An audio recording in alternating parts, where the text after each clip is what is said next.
guiding the traditional practice of Bhujangasana. Foundation posture, Makarasana.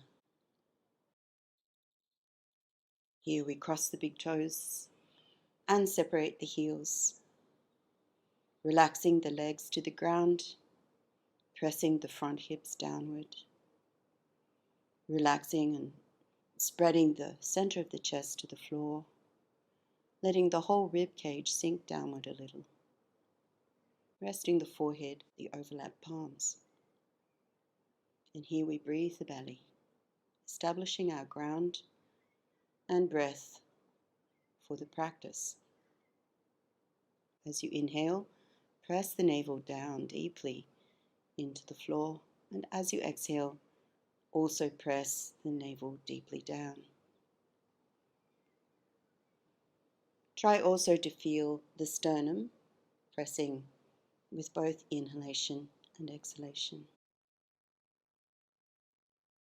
This establishes good grounding and release through the front body.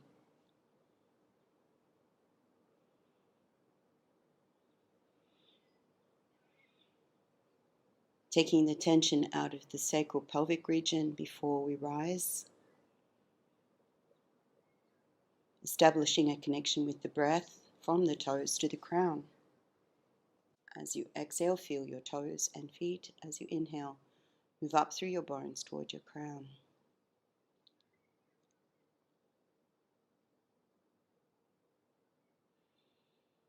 There are many benefits and values to this practice. The traditional positioning where we crease or compress the flesh at the base of the spine and the base of the neck benefits the parasympathetic nervous system, toning, refining, and enhancing its function. The arch in the spine opens all of the spaces along the front of the spine, enhancing nervous function. The pressing forward through the sternum and lifting that region in the final pose nourishes the immune system. The action in the abdomen nourishes digestive function. That includes both upper and lower digestive function. The daily practice here will enhance your digestion, will enhance your immune system, will tone and balance your nervous function. It enhances the endocrine glands, both through the kidneys, the adrenals, that region of the body, through the sternum, and also up through the thyroid. The pancreas, the spleen, the liver, the gall all receive nourishment. This posture is highly beneficial for anyone with respiratory conditions, enhancing the function of the lungs. It's recommended as a practice early in the morning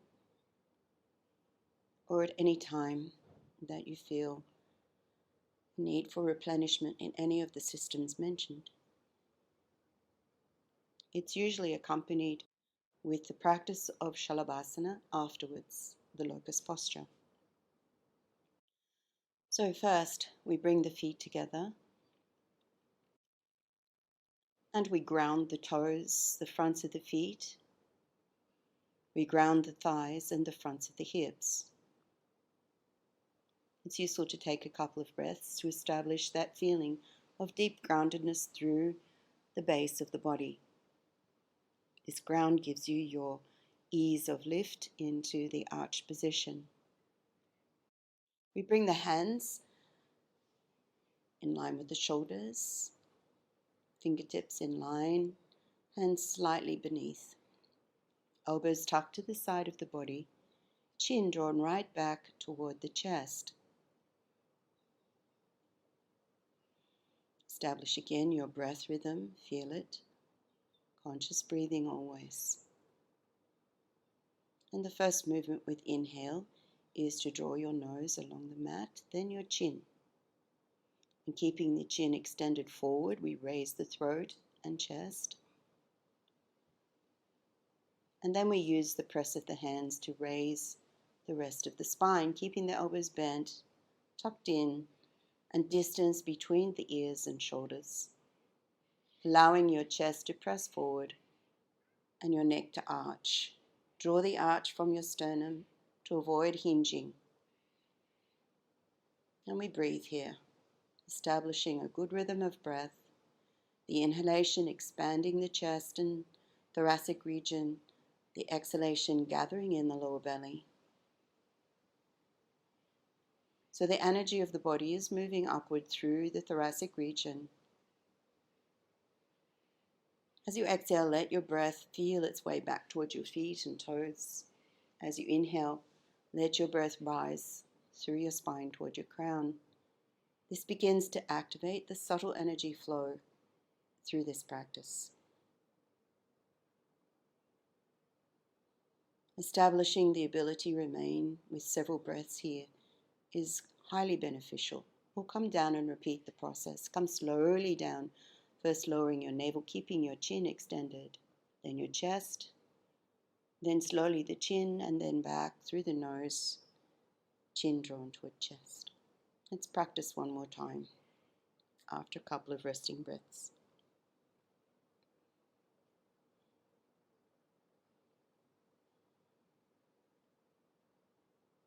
Re-establishing your ground from toes to fronts of hips, feet together.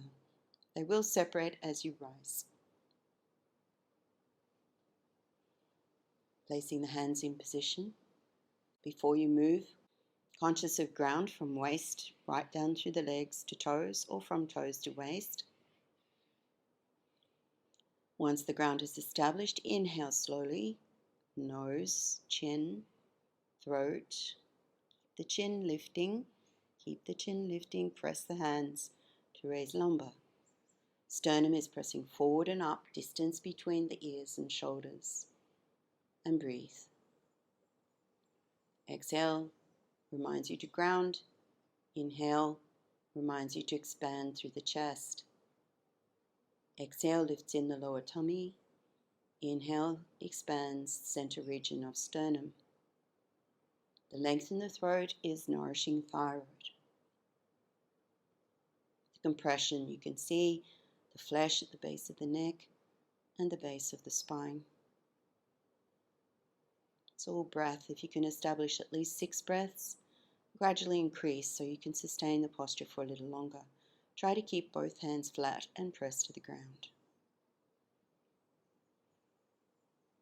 And with exhale, it's a very slow descent. So first is navel, then ribs, then chest, and slow the descent of the chin.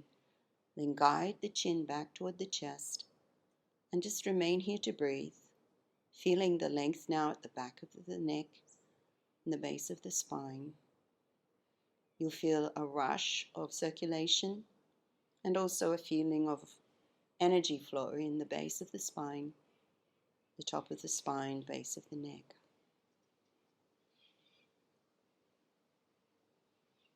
And then rest out in Makarasana. And stay in Makarasana for a few breaths to enjoy the benefits of the practice. And to complete this sequence, you would follow it with the practice of Shalabhasana. To counterpose, bring yourself back into Balasana. Slowly raising hips to heels. You might like to start with the arms extended to release the shoulders, and then bring the arms back and remain here for several breaths, relaxing the spine. Keeping the lower tummy drawn inward.